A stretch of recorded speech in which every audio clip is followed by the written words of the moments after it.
नमस्कार दोस्तों, एक बार फिर से स्वागत है आपका ऑनलाइन क्लासेस के इस प्लेटफॉर्म पर। और आज की क्लास में regional planning in geography complete crash course का लेक्चर नंबर 13 होने वाला है। और ये लेक्चर बहुत इंपॉर्टेंट है। इसमें हम जो विकास की संकल्पना का चैप्टर चल रहा था उसी को कंटिन्यू करते हुए ह्यूमन डेवलपमेंट इंडेक्स को देखेंगे, HDR जो रिपोर्ट होती है ह्यूमन डेवलपमेंट रिपोर्ट उसको देखेंगे, SDG को देखेंगे, सस्टेनेबल डेवलपमेंट गोल्स हैं। सस्टेनेबल डेवलपमेंट गोल्स अपने लिए मोस्ट इंपॉर्टेंट है। यहाँ से एग्जाम में क्वेश्चन आता है, ये अपने फर्स्ट पेपर के लिए भी इंपॉर्टेंट है, फर्स्ट पेपर में भी आता है और जो ज्योग्राफी का पेपर है उसमें भी ये अपने आते हैं। तो इसमें SDG जो है ये सारे अपने मैच इन द कॉलम आ सकते हैं। पिछली बार जो SDG 14 है उसका क्वेश्चन आया था। SDG 14 जो मेराइन रिसोर्सेज हैं, लाइफ इन बिलो वाटर से रिलेटेड है, उससे रिलेटेड है, मेराइन रिसोर्सेज से रिलेटेड SDG आया था। तो बहुत इंपॉर्टेंट है अपने लिए SDG गोल। और HDI की जो रिपोर्ट है उसमें रैंकिंग पूछी जाती है, जैसे 2020 की रैंकिंग पूछ ली, और एशिया के कौन से देश हैं जिनमें HDI का स्तर ऊंचा रहता है, नीचा रहता है, इस प्रकार से क्वेश्चन बनते हैं अपने। तो बहुत इंपॉर्टेंट लेक्चर होने वाला है। आप यूट्यूब पे देखोगे या फिर कोई PDF लेने की कोशिश करोगे तो आपको वहाँ पर पूरी जानकारी नहीं मिल पाएगी। इसलिए इस लेक्चर को बहुत ही केयरफुली बनाया गया है। सारे जो डेटा है वो नए रखे गए हैं ताकि आपको कहीं भी कोई प्रॉब्लम नहीं हो। तो ये एक यहाँ पर चार्ट बनाया गया है जिसमें HDI की जो रिपोर्ट है ह्यूमन इंडेक्स वो भी दिखाया गया है और साथ में SDG गोल है ये भी दिखाया गया है। अपना जो पूरा आज का लेक्चर है वो इसी पर बेस्ड रहेगा। डेवलपमेंट को लेकर क्या क्या मेजरमेंट होने चाहिए, डेवलपमेंट की क्या क्राइटेरिया हो सकते हैं, किस बेसिस पे डेवलपमेंट होता है, उससे रिलेटेड ये अपना लेक्चर है। बहुत इंपॉर्टेंट लेक्चर है। और आज के लेक्चर में कम से कम आपके 2 क्वेश्चन मिलेंगे आपको, और अगर 2 नहीं आएंगे तो 1 क्वेश्चन आपका श्योर है। कोई भी एग्जाम देने जाए, चाहे भले आप इसका ज्योग्राफी से रिलेटेड, फर्स्ट पेपर से भी रिलेटेड इसमें क्वेश्चन आता है। तो देखते हैं आज का लेक्चर। विकास की संकल्पना में अपन ने पहले भी देखा था, आर्थिक विकास के संकेतक पढ़े थे, आर्थिक विकास के संकेतक, कृषि विकास के संकेतक पढ़े थे अपन ने। आर्थिक विकास के संकेतक, कृषि विकास के संकेतक में हमने क्या पढ़ा था कि NSA क्या है, GSA क्या है, सस्य संयोजकता कितनी है किसी भी पर्टिकुलर एरिया की। तो काफ़ी सारे कंसेप्ट पढ़े थे, तो आप उसको भी देख सकते हो डिटेल में। पीछे का जो लेक्चर नंबर 12 था उसमें भी अपन ने यही सब डिस्कस किया था। और आज के लेक्चर में अपन SDG पे ज़्यादा फोकस करेंगे, HDI की जो इंडेक्स रिपोर्ट है उस पर ज़्यादा फोकस करेंगे। तो विकास के मापक देख लेते हैं। सबसे पहले यहाँ हम एक बेसिक अंडरस्टैंडिंग बनाएंगे अपने कि विकास का मतलब क्या होता है। आर्थिक विकास जो है उसकी परिभाषा क्या है, आर्थिक कल्याण होना, लोगों का आर्थिक कल्याण होना। आर्थिक कल्याण होना लोगों की आधारभूत आवश्यकताओं की संतुष्टि के रूप में की जानी चाहिए, जैसे कि जो भी आधारभूत आवश्यकताएं हैं वो कंप्लीट होनी चाहिए। और आधुनिक दृष्टिकोण के अनुसार आर्थिक विकास क्या है, वह प्रक्रिया है जिसके परिणाम स्वरूप निर्धनता, बेरोजगारी तथा आय की असमानता में कमी होती है। तो ये आगे अपन ने जो भी आर्थिक विकास की माप पढ़ेंगे उनमें हम देखेंगे शिक्षा का स्तर है वो कैसा होना चाहिए, उत्पादन है वो किस प्रकार से होना चाहिए। तो बेसिकली निर्धनता कम होनी चाहिए, बेरोजगारी कम होनी चाहिए, और जो एक असंतुलन है उच्च वर्ग का निम्न वर्ग का आय के आधार पर वो कम होना चाहिए। तो ये विकास की माप में है। नेक्स्ट है आर्थिक विकास की माप में उत्पादन का स्तर देखा जाएगा। उत्पादन का स्तर, रोजगार और आय का स्तर, अगर उत्पादन, रोजगार और आय इन सबका ऊंचा स्तर है तो आर्थिक विकास ज़्यादा होगा। नेक्स्ट है कि प्राथमिक क्रियाओं की अपेक्षा द्वितीयक एवं तृतीयक क्रियाओं को अधिक महत्व देना। अब ये बहुत इंपॉर्टेंट है, यहाँ से अपने क्वेश्चन बनता है कि जो विकास का कौन सा खंड है या कौन सा सेक्टर है वो इकोनॉमिक ग्रोथ में सबसे ज़्यादा वैल्यू रखता है। इकोनॉमिक ग्रोथ है वो सबसे ज़्यादा कौन से खंड पर निर्भर करती है, तो primary activities, secondary activities, tertiary, quaternary, इस प्रकार से अपन ने पढ़े हैं। फर्स्ट, सेकंड, थर्ड एक्टिविटीज़ अपन ने पढ़े हैं। अब नेक्स्ट जो इकोनॉमिक ज्योग्राफी आएगी तब अपन फिर से देखेंगे। तो इसमें कृषि हो गया, खनन हो गया, ये फर्स्ट में आते हैं, कृषि और खनन। ये हमें पता है कि किसी भी जो देश है या कोई भी उद्योग है उसकी धुरी होता है, परंतु ये सबसे कम महत्वपूर्ण है, सबसे कम महत्वपूर्ण। सेकेंड का जो खंड है, द्वितीयक जो खंड है या द्वितीयक क्रियाएँ हैं वो अर्थव्यवस्था में सबसे ज़्यादा महत्वपूर्ण होती हैं, क्योंकि ये प्रोसेसिंग पर बेस्ड होता है। प्रोसेसिंग, जो भी कच्चा माल हमें प्राप्त हुआ उसको प्रोसेस करके फिर अच्छा या फिर जो गुणवत्ता बढ़ाना से रिलेटेड होता है, जो सेकंड खंड होता है। तो सबसे महत्वपूर्ण है वो सेकंड है, सबसे कम महत्वपूर्ण कृषि और खनन है। और इसके बाद जो टर्सरी सेक्टर है उसमें सेवा, संचार, परिवहन, ये सब आ जाता है। सेवा, संचार, परिवहन, मनोरंजन। फोर्थ में रिसर्च से रिलेटेड KPFO, KPPO, ये आपने सुना होगा। नॉलेज प्रोसेसिंग का भी जो वर्क होता है वो सारा फोर्थ सेक्टर में आता है। तो प्राथमिक क्रियाओं की अपेक्षा द्वितीयक एवं तृतीयक क्रियाओं को अधिक महत्व दिया जाता है। जो प्राइमरी जो सेक्टर है वो कम महत्वपूर्ण होता है। आप ये एग्जाम में क्वेश्चन गलत कर सकते हो, क्योंकि सब कुछ प्राइमरी सेक्टर पे बेस्ड होता है। अपने को पता है कच्चा माल अगर प्राप्त होगा, कच्चा माल कृषि से प्राप्त होता है, खनन से प्राप्त होता है, तो अगर कच्चा माल ही प्राप्त नहीं होगा तो कैसे इंडस्ट्री लगेगी, कैसे डेवलपमेंट होएगा। लेकिन जो कच्चा माल होता है उसकी जो वैल्यू होती है वो बहुत कम होती है, प्रोसेस करने के बाद उसकी वैल्यू बढ़ती है, उसकी गुणवत्ता बढ़ती है। इसलिए जो प्राथमिक सेक्टर है उसको कम महत्व दिया जाता है। ये आया हुआ एग्जाम में क्वेश्चन है, बहुत इंपॉर्टेंट है, आपको याद रखना है, इसलिए मैंने इसको यहाँ इंक्लूड भी किया है। ये चैप्टर जो क्वेश्चन आ रहे हैं, किस प्रकार से क्वेश्चन बन रहे हैं, उसके लिए मैंने यहाँ इसमें बहुत सारी चीज़ें इंक्लूड करी है, तो वो आपको ध्यान रखनी है। नेक्स्ट है कि राष्ट्रीय आय आर्थिक विकास की माप होती है, स्थिर कीमतों पर भी होती है और प्रचलित कीमतों पर भी अपने जो आय का मापन है वो कर सकते हैं, स्थिर और प्रचलित। आप जैसे एग्जाम से पहले अपन फैक्ट याद करते हैं राजस्थान से रिलेटेड, तो अपन उसमें देखते भी है कि प्रति व्यक्ति आय कितनी है, स्थिर कीमतों पर कितनी है, प्रचलित कीमतों पर कितनी है, तो वो ही इसमें बताया गया है।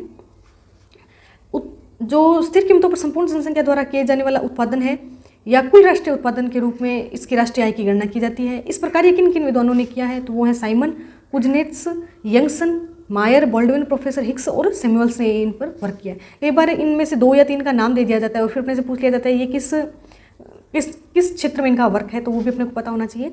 नेक्स्ट है कि विकास की प्रति व्यक्ति आय का माप। प्रति व्यक्ति आय कैसे निकाली जाएगी? कुल राष्ट्रीय आय में अगर कुल जनसंख्या है उसका भाग दे देंगे तो प्रति व्यक्ति आय आ जाएगी। लोगों द्वारा अर्जित औसत आय सकल आय की तुलना में उत्तम माप होता है। जो सकल आय है, ग्रोस इनकम है, उसकी अपेक्षा अर्जित औसत आय जो है, प्रति व्यक्ति आय है, ये अच्छा होता है। तो कभी स्टेटमेंट में क्वेश्चन आ सकता है कि राष्ट्रीय आय या जो सकल आय है वो अधिक उत्तम है, या फिर विकास की प्रति व्यक्ति आय है वो विकास का जो संकेतक है उससे विकास की गणना है वो अच्छे से की जा सकती है। तो प्रति व्यक्ति आय है उसको लिया जाता है, ये बात अपने को पता होनी चाहिए। बहुत माइन्यूट से चीज़ें हैं, फिर भी अगर आपने एक बार देखी होगी तो अपना एग्जाम में क्वेश्चन गलत नहीं होगा, इसलिए यहाँ सारी चीज़ें इंक्लूड की गई हैं। विकास की सामाजिक माप। विकास की सामाजिक माप सामाजिक ढांचे से संबंधित विकास है, लोगों के उच्च सामाजिक स्तर को दर्शाता है। साक्षरता एवं शिक्षा, आय एवं धन का समान वितरण, लंबी जीवन प्रत्याशा, लोगों में जीवन की उच्च गुणवत्ता के लिए प्रति जागरूकता और लोगों का गांव से नगरों की ओर पलायन, ये सामाजिक विकास की माप है। और नेक्स्ट है विकास के संकेतक। विकास के संकेतक में विकास और वृद्धि में सबसे पहले तो यहाँ डिफरेंस दिखाया गया है। विकास और वृद्धि में क्या डिफरेंस है कि विकास है वो संख्यात्मक है, जबकि वृद्धि है वो संख्यात्मक है, और विकास है वो संख्यात्मक के साथ साथ गुणात्मक भी है। सामान्यतः विकास व वृद्धि को समानार्थी माना जाता है। वृद्धि ग्रोथ उत्पादन कारकों में संख्यात्मक वृद्धि की सूचक है, जबकि विकास है वो संख्यात्मक के साथ साथ गुणात्मक एवं संरचनात्मक परिवर्तन भी शामिल होते हैं। ग्रोथ और डेवलपमेंट दो अलग अलग चीज़ें हैं, ग्रोथ और डेवलपमेंट। डेवलपमेंट में क्या है, गुणात्मक पहलू जो है, सामाजिक विकास हो गया, नैतिक विकास हो गया, वो सब भी इसमें शामिल होता है, जबकि ग्रोथ में एक संख्यात्मक वैल्यू, क्वांटिटी जो है उसी को ज़्यादा प्रेफरेंस दी जाती है, इसमें क्वालिटी को प्रेफरेंस दी जाती है। तो ये भी एक इम्पोर्टेंट क्वेश्चन बन सकता है यहाँ से। नेक्स्ट है 1980 के दशक तक विकास एक बहुआयामी संकल्पना के रूप में उभरा। जो विकास है उसमें बहुत सारे जो आयाम है, मल्टी डायमेंशनल इसको घोषित किया गया। इसमें जो सामाजिक विकास है उसको भी शामिल किया गया, भौतिक विकास, नैतिक विकास, इस प्रकार से कई सारे इसमें पहलू है वो ऐड किए गए। पर्यावरणीय मुद्दा है वो भी इसमें शामिल किया गया, और इसी के साथ एक नई कंसेप्ट निकल के आई, सतत विकास या टिकाऊ विकास या संधारणीय विकास। सतत, संधारणीय, बहुत सारे नाम है ये, संधारणीय, टिकाऊ विकास। तो इसको एक सस्टेनेबल नाम याद रख के आप इन सारे जो हिंदी नाम है इन सबसे बच सकते हो। सस्टेनेबल डेवलपमेंट, संधारणीय विकास या सतत विकास है, ये लाइन अपने लिए काफ़ी इंपॉर्टेंट है। सतत विकास, तो सतत विकास का जो कंसेप्ट है 1980 के बाद से ही ये ज़्यादा फेमस हुआ है, ब्रुटलैंड जो आयोग था उसकी रिपोर्ट के बाद से, तो इसको भी अपन देखेंगे डिटेल में। तो 1980 के बाद का कंसेप्ट है। इससे पहले जो विकास है उसको बेसिकली ग्रोथ के साथ जोड़ा जाता था, ग्रोथ के साथ, और जो भी इकोनॉमिक जो एस्पेक्ट है उसी से रिलेटेड ये सब था। इकोनॉमिक एस्पेक्ट जो है आर्थिक विकास से संबंधित ही जो ग्रोथ है या विकास है उसको आर्थिक वृद्धि के साथ ही जोड़ा जाता था। इसके बाद इसमें पर्यावरणीय पहलू है उसको जोड़ा गया। नेक्स्ट है विकास के संकेतकों को 2 भागों में बांटा जा सकता है, विकास के आर्थिक सूचकांक और विकास के सामाजिक सूचकांक। अब जरूरी नहीं है कि आर्थिक विकास अगर किसी कंट्री का ज़्यादा है तो वहाँ पर सामाजिक जो विकास है वो भी ज़्यादा हो। जैसे कि अपन अरब कंट्रीज में देखते हैं, अरब कंट्री हैं उनमें क्या है, तेल की राजनीति होती है, वहाँ पर तेल आधारित उनकी अर्थव्यवस्था है, तो वहाँ पर जो जीवन स्तर है वो अच्छा है, और आय है वो भी उनका आय का स्तर उच्च है, लेकिन वहाँ पर जो ह्यूमन डेवलपमेंट है, मानवीय विकास है, उसका स्तर अभी भी उतना अच्छा नहीं है आय के कंपैरिजन में। आय का स्तर है वो ऊंचा है। अरब जो प्रदेश हैं, अरब कंट्रीज़ हैं, उनमें आर्थिक व्यवस्था अच्छी है, तेल आधारित राजनीति होती है वहाँ पर, तो यहाँ पर आय का स्तर है वो उच्च है, आय का स्तर उच्च है, लेकिन जो मानवीय विकास का स्तर है वो उच्च नहीं है।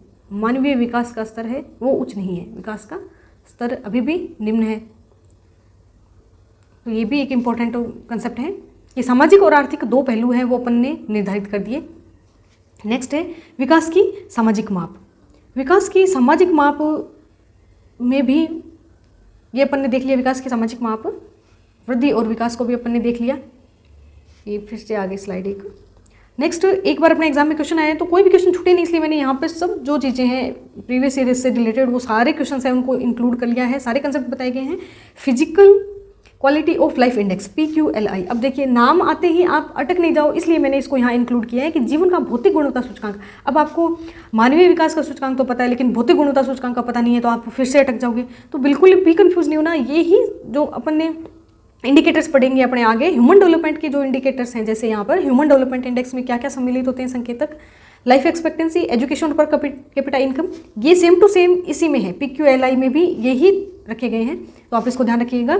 जीवन प्रत्याशा सूचकांक, शिशु मृत्यु दर और साक्षरता।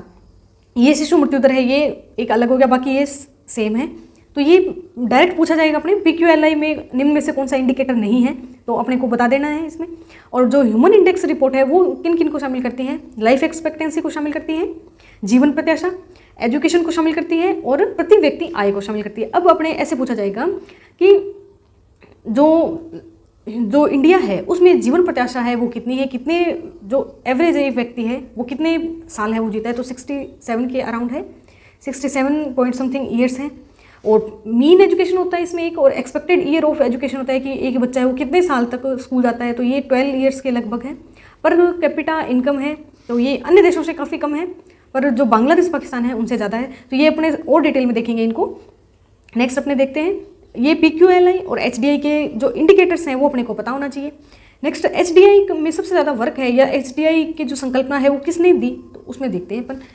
पाकिस्तानी अर्थशास्त्री महबूब उल हक तथा भारतीय अर्थशास्त्री नोबेल पुरस्कार विजेता प्रोफेसर अमृत्य कुमार सेन द्वारा विकसित किया गया। अमृत्य कुमार सेन जो है, इनका जन्म 1933 में ब्रिटिश भारत में हुआ था, ब्रिटिश भारत में इनका जन्म हुआ था। भारतीय मूल के अमेरिकन अर्थशास्त्री हैं ये, ब्रिटिश भारत में इनका जन्म हुआ था। और इनको फिर अपन जब एग्जाम में या जो मोस्ट एक्सपेक्टेड क्वेश्चंस हैं वो करेंगे तब इनको डिटेल में और भी देखेंगे। तो यहाँ अर्थशास्त्री महबूब उल हक ये पाकिस्तानी है और ये भारतीय है, इन दोनों को नोबेल पुरस्कार भी मिला था 1998 में इसके लिए।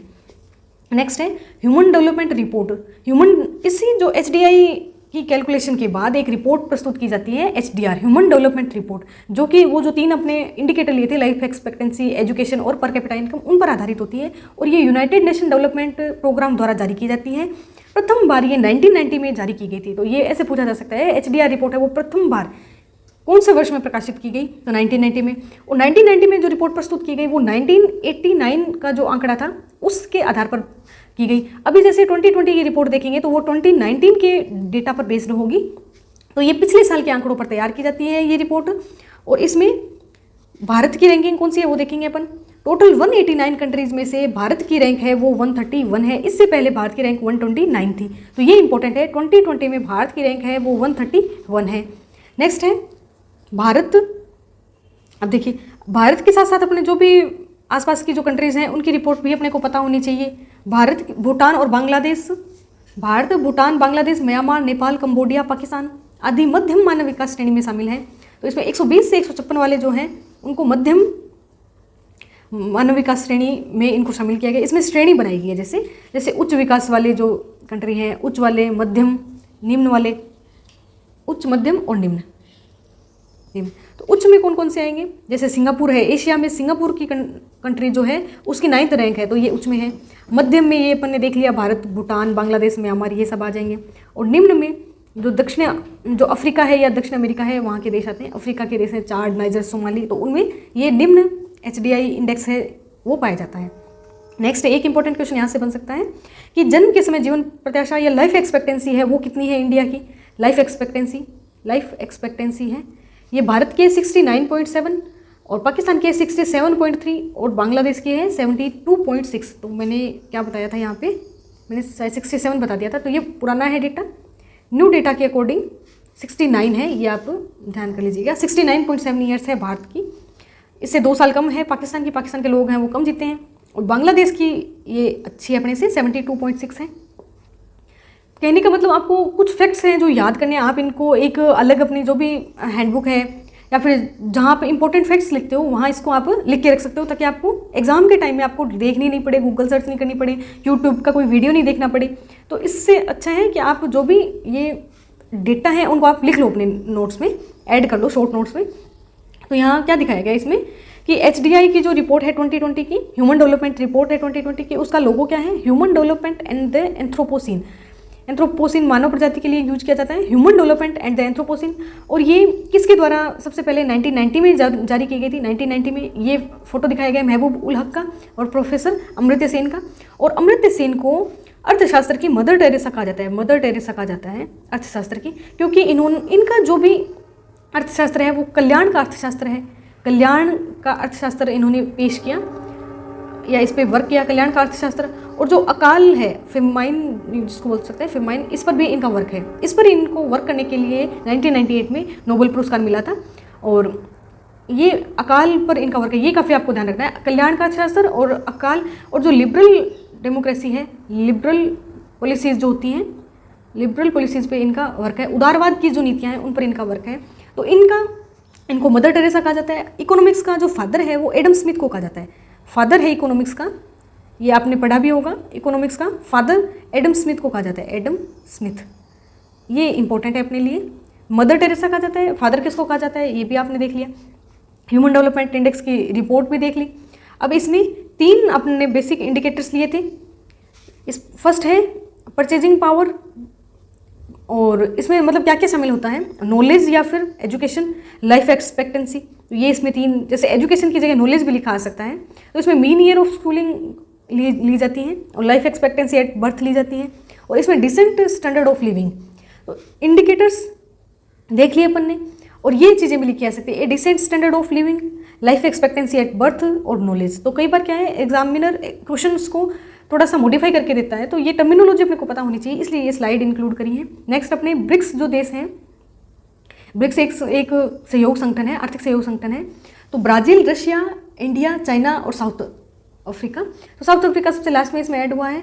तो ब्रिक्स जो देश हैं उनमें भारत की कौन सी रैंक है वो देख लेते हैं अपन। तो भारत सबसे लोवेस्ट रैंक है भारत की, 131 है। भारत के बाद 114 नंबर पे है साउथ अफ्रीका।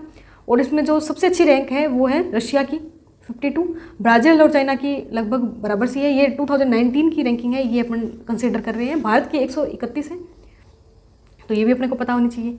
डेटा 2019 का है, रैंक है वो 2020 की है, ये भी ध्यान रखना है। एक पीछे वाले साल के जो भी डेटा है उसको लेके बनाई जाती है ये रिपोर्ट। अब ये जो एक्सपेक्टेड ईयर ऑफ स्कूलिंग है या मीन ईयर ऑफ स्कूलिंग है उसमें देख लेते हैं। भारत के जो बच्चे हैं वो 12.2 साल तक लगभग स्कूल जाते हैं, पाकिस्तान में 8.3, 8 साल और 3 महीने तक ही जा पाते हैं, एवरेज निकाला गया है। बांग्लादेश के 11 साल और 2 महीने तक स्कूल जाते हैं, इस प्रकार से है ये। नेक्स्ट HDR 2020 के जो इंपॉर्टेंट फैक्ट्स हैं वो देख लेते हैं अपन। फर्स्ट जो है वो नॉर्वे, स्वीडन, डेनमार्क, इधर वाली जो कंट्रीज़ हैं, स्कैंडिनेविया कंट्री बोल सकते हैं अपन, या यूरोपियन कंट्रीज़ हैं, ये ही इसमें टॉप करती हैं लगातार। यहाँ पर जो मानव विकास का स्तर है वो बहुत अच्छा है। तो नॉर्वे फर्स्ट है, आयरलैंड सेकंड है। तो अगर कोई एग्जामिनर बहुत ही ऐसे फैक्चुअल क्वेश्चन बना ले तो पूछा जा सकता है कि सेकंड आयरलैंड है वो HDR 2020 में कौन सी रैंक पे है, तो ये भी आपको ध्यान में रखना पड़ सकता है। तो टॉप फर्स्ट, सेकंड, थर्ड को याद रख सकते हो आप, और अगर इनको याद नहीं भी रखना चाहो तो भारत की रैंक आपको पता होनी चाहिए। भारत 131 पे है, पहले 129 रैंक थी, 2 स्थान फिसल कर ये 131 पे आ गया है। पाकिस्तान की 154 है, बांग्लादेश की 133 है। तो भारत और बांग्लादेश को याद रख सकते हो, और फिर पाकिस्तान इनसे भी नीचे है, नेपाल भी इनसे नीचे है, पर पाकिस्तान से ऊपर है। भूटान की 129 है, भूटान की रैंक इंडिया से अच्छी है। आप देख लीजिए, ऐसे क्वेश्चन बन सकता है कि भूटान की HDI जो इंडेक्स है या HDR में भूटान है उसका स्थान भारत से ऊपर है, नीचे है, तो इस प्रकार से स्टेटमेंट बन सकता है। तो अगर अपने ये फैक्ट्स देखे होंगे तो अपने को याद रह जाएंगे, एक बार गो थ्रू हो जाए अपने इन फैक्ट्स से तो अपने को दिक्कत नहीं होगी एग्जाम में, इसलिए ये सारे फैक्ट्स यहाँ पे इंक्लूड किए गए हैं। नेक्स्ट, HDI कैलकुलेशन के उद्देश्य क्या क्या हैं। तो सबसे पहले क्या है कि एक वैश्विक स्तर का एक अपने पास एक मूल्यांकन होना चाहिए, एक सिस्टम होना चाहिए कि अपन पूरे विश्व को कुछ निर्धारित पैमानों पर अपन उनका मेजरमेंट कर पाएँ। तो HDI के मुख्य उद्देश्य क्या क्या है, विभिन्न देशों में स्वास्थ्य, शिक्षा और जीवन स्तर का आंकलन करना, ये अपन ने देख लिया था, एजुकेशन, लाइफ एक्सपेक्टेंसी और स्वास्थ्य। नेक्स्ट है परचेजिंग पावर पैरिटी, PPP के माध्यम से विभिन्न देशों में आय के स्तर की तुलना की जाती है। तो ये डॉलर के अकॉर्डिंग कैलकुलेट की जाती है। परचेजिंग पावर क्या है किसी कंट्री की, उसके माध्यम से आय जो है उसकी कैलकुलेशन की जाती है। नेक्स्ट है UNDP द्वारा पहली बार, अभी जो 2020 में स्पेशल क्या हुआ है वो अपने को ध्यान रखना है कि जो यूनाइटेड नेशन डेवलपमेंट प्रोग्राम द्वारा पहली बार प्रति व्यक्ति कार्बन उत्सर्जन और उसके मटेरियल फुटप्रिंट के कारण पड़ने वाले प्रभावों को दर्शाने के लिए नई मैट्रिक की शुरुआत की गई है। तो ये अपने पूछा जाएगा कि मटेरियल फुटप्रिंट जो है वो किससे रिलेटेड है, तो HDR 2020 से रिलेटेड है, 2020 से रिलेटेड है। और प्रथम बार कौन सी रिपोर्ट है उसमें जो कार्बन एमिशन है उससे रिलेटेड इंडेक्स जारी की गई या मैट्रिक्स प्रस्तुत की गई, तो ये अपने HDR 2020 में की गई। मटेरियल फुटप्रिंट क्या होता है कि ये जो इंडेक्स या मैट्रिक इन्होंने बनाई, इसमें जीवाश्म ईंधन, धातुओं और वस्तुओं के निर्माण, सेवाओं में उपयोग किए जाने वाले संसाधनों की मात्रा का मापन करती है कि कोई भी देश है वो कितना फॉसिल फ्यूल है उसका यूज़ करता है, फॉसिल फ्यूल है उसका यूज़ करता है, जो मेटल्स है, मेटल्स और जो भी वस्तु निर्माण करते हैं उसमें जो नवीकरणीय संसाधन है उनका उपयोग करता है या गैर नवीकरणीय संसाधन है उनका उपयोग करता है, कितना कार्बन एमिशन करता है, उनसे रिलेटेड कितना पोल्यूशन होता है, उससे रिलेटेड जो टेक्नोलॉजी है वो किस प्रकार की है, टेक्नोलॉजी है वो इसको रिड्यूस करने में सक्षम है या नहीं। इस प्रकार से जो मटेरियल फुटप्रिंट है वो कैलकुलेट किया जाता है सभी देशों के लिए और उसके आधार पर भी इनको रैंकिंग दी जाती है। तो इससे अपन को क्या पता चलता है कि जो HDR है, जो रिपोर्ट बनाई जाती है उसमें पर्यावरण को भी इक्वल इंपॉर्टेंस दी जाती है। तो ये काफ़ी इंपॉर्टेंट है अपने लिए। HDR संकल्पना में मटेरियल फुटप्रिंट जो है ये कब शामिल किया गया, ये अपने डायरेक्ट क्वेश्चन बन सकता है। नेक्स्ट देखते हैं अपन विकास की संकल्पना। विकास की संकल्पना से क्या मतलब है? विकास की अवधारणा से तात्पर्य लोगों के जीवन स्तर एवं मानव कल्याण की सामान्य दिशाओं को बढ़ावा देना है। विकास का मतलब क्या है? लोगों के रहन सहन को ऊंचा बढ़ाना, जो कल्याण है लोगों के कल्याण को, जीवन स्तर को ऊंचा उठाना, ये विकास का मुख्य आधार है या तात्पर्य है। और विकास कितने प्रकार का हो सकता है? विकास या सहविकास है, इको डेवलपमेंट है, बिना विनाश के विकास। तो इको डेवलपमेंट, ये टर्मिनोलॉजी आपको पता होनी चाहिए। इको डेवलपमेंट क्या होता है? बिना विनाश के विकास जो किया जाता है उसको सहविकास या इको डेवलपमेंट कहते हैं। जो इको फ्रेंडली हो, पर्यावरण को नुकसान नहीं पहुंचाता हो, भविष्य की जो भी पीढ़ियां हैं उनके लिए अपन जो भी संसाधन है उनका संरक्षण कर पाएँ। तो इसमें कौन कौन से कंसेप्ट आते हैं? इंटीग्रेटेड डेवलपमेंट क्या होता है, बैलेंस्ड डेवलपमेंट क्या होता है और सस्टेनेबल डेवलपमेंट क्या होता है। जस्ट टर्मिनोलॉजी है, अगर आपको ये पता होगी तो आपको कहीं प्रॉब्लम नहीं होगी। इंटीग्रेटेड का मतलब एकीकृत या समेकित। इंटीग्रेटेड या समेकित का मतलब क्या होता है कि विकास के जो भी पहलू हैं, सामाजिक विकास, आर्थिक विकास, पर्यावरणीय विकास, सभी पहलुओं की समानता या समग्रता को ध्यान में रखकर जो किया गया विकास होता है उसको एकीकृत या समग्र या समेकित अपन विकास कह सकते हैं। इंटीग्रेटेड डेवलपमेंट में क्या होगा? सभी जो पहलू हैं विकास के उनको सम्मिलित रूप से शामिल करते हुए कि जैसे अपन आर्थिक विकास की दौड़ में इतने अंधे नहीं हो जाएं कि अपन पर्यावरण है उसका नुकसान कर दें या जो समाज है उसके कल्याण पर अपन ध्यान नहीं दे पाए, तो वो समेकित विकास नहीं हो पाएगा। नेक्स्ट है संतुलित विकास। संतुलित विकास का मतलब हो गया कि जो एक असमानता बन गई है उच्च वर्ग और निम्न वर्ग के मध्य, तो उसको खत्म करना और समाज के सभी वर्गों को लाभान्वित करना। तो ये बैलेंस्ड डेवलपमेंट हो गया। बैलेंस नाम से ही पता चल रहा है, बैलेंस डेवलपमेंट का मतलब सभी वर्गों में संतुलन बनाते हुए विकास करना या सभी वर्गों को लाभान्वित करते हुए विकास करना। नेक्स्ट मोस्ट इंपॉर्टेंट कंसेप्ट है समृद्ध, टिकाऊ, सतत, संधारणीय। ये कोई सा भी नाम लिखा सकता है। अगर आपको ये सब नहीं याद रहता है तो आप सस्टेनेबल डेवलपमेंट जो नाम है वो याद रख सकते हैं। सस्टेनेबल डेवलपमेंट किस प्रकार का विकास है, इसकी परिभाषा भी आती है। ब्रुकलैंड जो आयोग था या ब्रुकलैंड रिपोर्ट है उसके द्वारा कौन सी परिभाषा दी गई थी वो भी एग्जाम में आया हुआ क्वेश्चन है। तो यहाँ क्या बोला गया है कि विकास ऐसा होना चाहिए जो तत्कालिक मानवीय आवश्यकताओं की पूर्ति करते हुए भविष्य के लिए भी विकास का आधार प्रस्तुत करे। कि अपन ने जो भी रिसोर्सेज अपन अब यूज कर रहे हैं उनका इस प्रकार से बहुत या अति दोहन नहीं करते हुए उसको भविष्य की पीढ़ी है उसके लिए भी अपने को संरक्षित रखना चाहिए। अति दोहन नहीं करते हुए उसको प्रिजर्व या अपन कंजर्वेशन करना चाहिए, उसका कंजर्वेशन करना चाहिए। वर्तमान पीढ़ी की आवश्यकताओं को ध्यान में रखते हुए भविष्य के लिए भी उसका जो आधार है वो सुनिश्चित करें अपन। तो ये सस्टेनेबल डेवलपमेंट की थीम है। मानव तथा पारिस्थितिकी तत्वों के अंतर संबंधों पर बल देने वाला नवनियतिवादी कंसेप्ट है। ये मोस्ट इंपॉर्टेंट लाइन है, नवनियतिवादी कंसेप्ट है। जैसे ना तो विकास का अति दोहन करना है, न ही जो संसाधन है उनको ऐसे छोड़ देना है कि नहीं कंप्लीटली इन रिसोर्सेज को छोड़ दो, अपन और जो टेक्नोलॉजी है उसको यूज़ करके उसका अपन उपयोग करके रिसोर्सेज हैं वो नए बना लेंगे, इस प्रकार का नहीं है। एक जो मध्य मार्गीय कंसेप्ट है ये, मध्य मार्गीय कंसेप्ट है ये। तो ये भी आपको ध्यान रखना है। यहाँ से स्टेटमेंट से क्वेश्चन बनेगा, इसलिए ये जो चैप्टर है इसको मैं इतना ज़्यादा इस पर फोकस कर रही हूँ। स्टेटमेंट से बहुत अच्छा क्वेश्चन बनेगा यहाँ।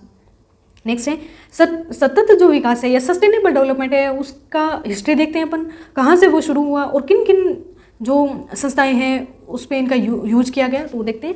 सबसे पहले 1972 में क्लब ऑफ रोम ने अपनी रिपोर्ट वृद्धि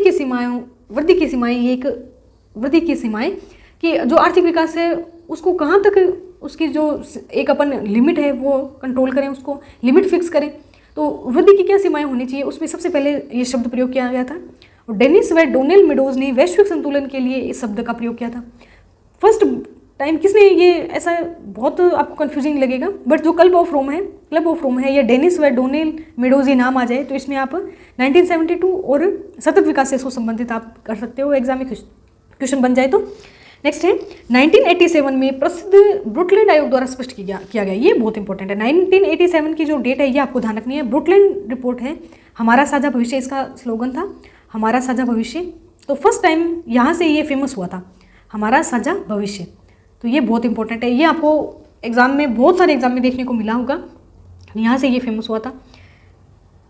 नेक्स्ट इसमें अगर अपन देखें, इसको देख लेते हैं। सबसे पहले ये MDG दिखाए गए हैं, MDG है ये मिलेनियम डेवलपमेंट गोल।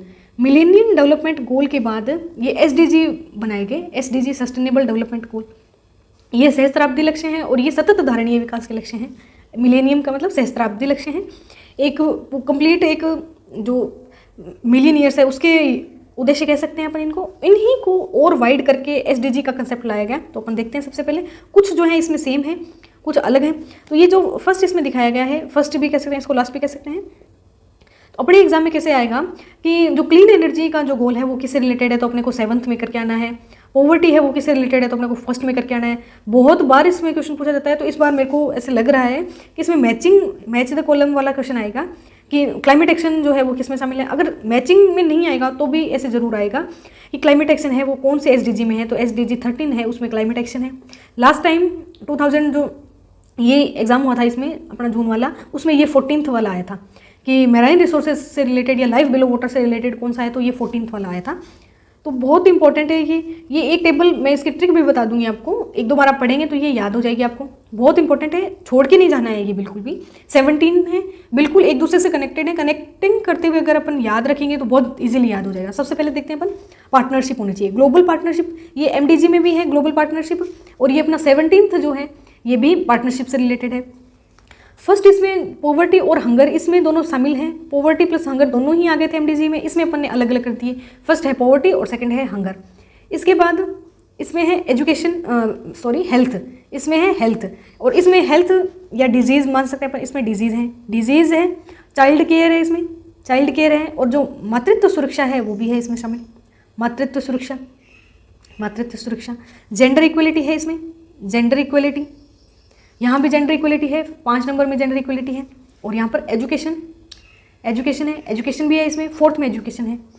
फिर इसमें है सस्टेनेबल डेवलपमेंट या जो इन्वायरमेंट से रिलेटेड अपन कह सकते हैं इन्वायरमेंट। तो इन्वायरमेंट से रिलेटेड भी अपने काफ़ी सारे हैं यहाँ पर। रिड्यूस इनइक्वालिटी है, और ये है पीस जस्टिस, और इन जो एक बनाना इंस्टीट्यूशन बनाना एक वैश्विक लेवल का, तो ये यहाँ पर पर्यावरण से रिलेटेड ये 3 हो गए। सस्टेनेबल सिटीज़ हैं, ये भी पर्यावरण से रिलेटेड है। सैनिटाइजेशन और वाटर है, ये भी पर्यावरण से रिलेटेड है। क्लीन एनर्जी या रिन्यूएबल एनर्जी है, ये भी पर्यावरण से रिलेटेड है। तो काफ़ी सारे हैं इसमें पर्यावरण से रिलेटेड।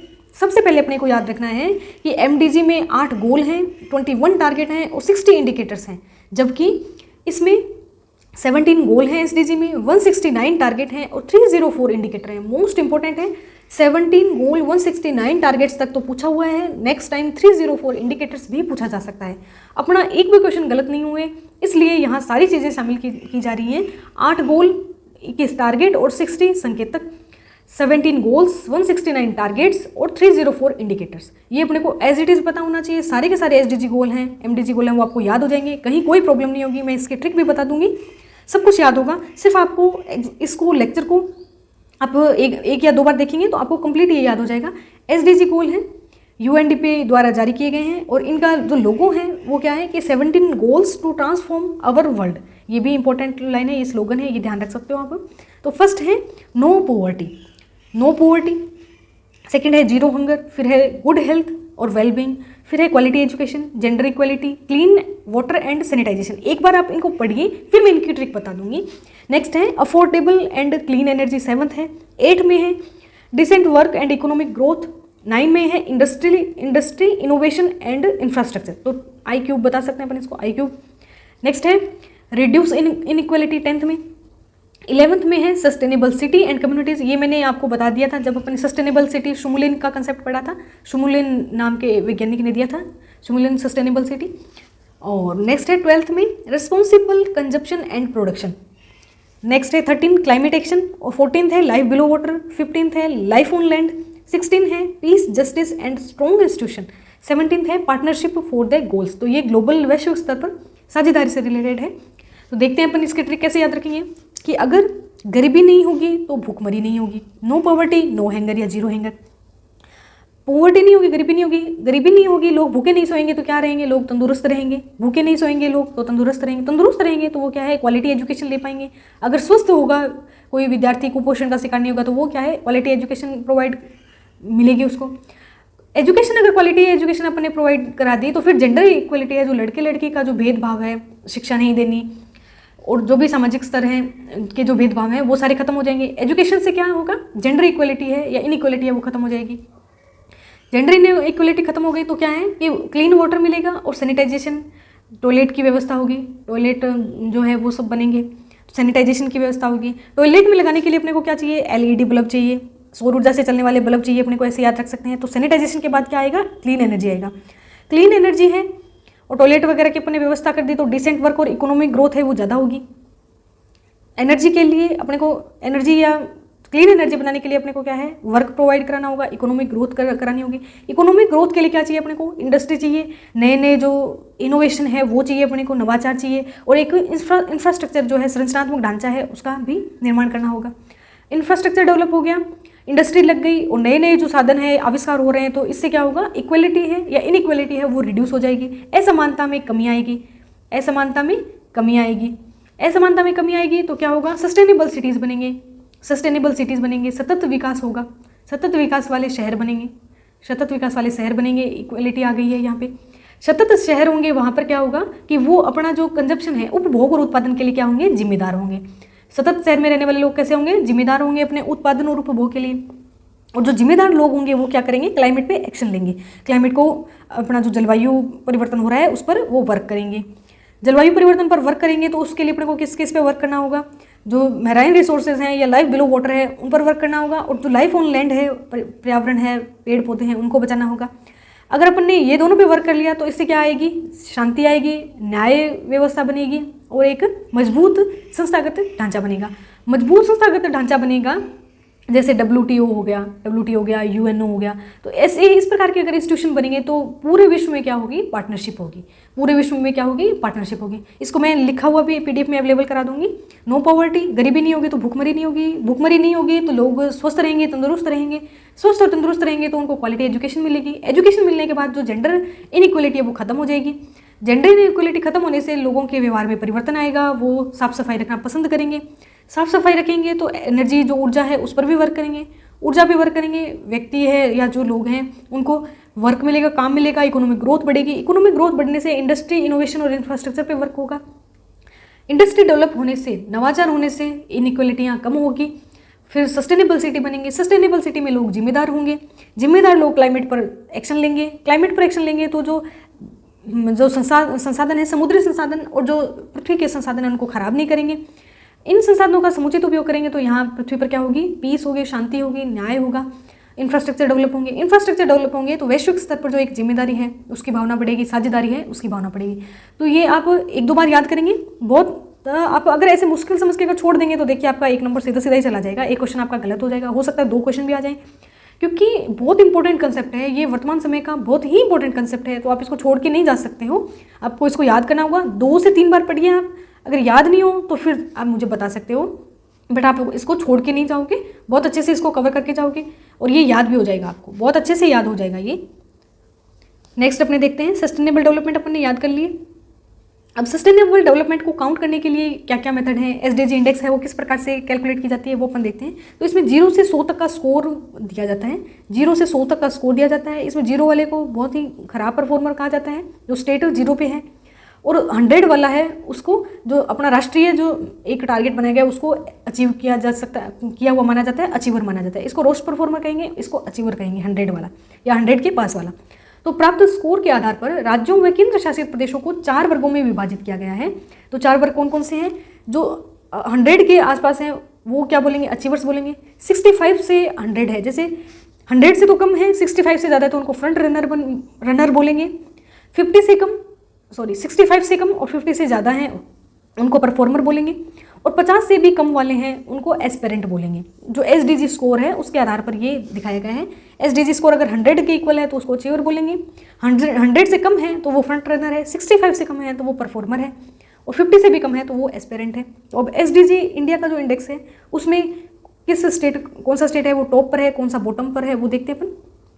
तो SDG में केरल और हिमाचल प्रदेश हैं वो टॉप पर हैं, और जो बिहार है, झारखंड है, ये लोवेस्ट पर हैं। SDG इंडेक्स 2020 में भारत की रैंक है वो 117 है, ये आपको ध्यान रखना है, और भारत का स्कोर है वो 61.92 है। अगर कुछ भी याद नहीं रखना चाहो आप इस लेक्चर में से तो HDI की जो रैंक है वो 131 और SDG इंडेक्स में जो भारत की रैंक है 117, ये याद रखना।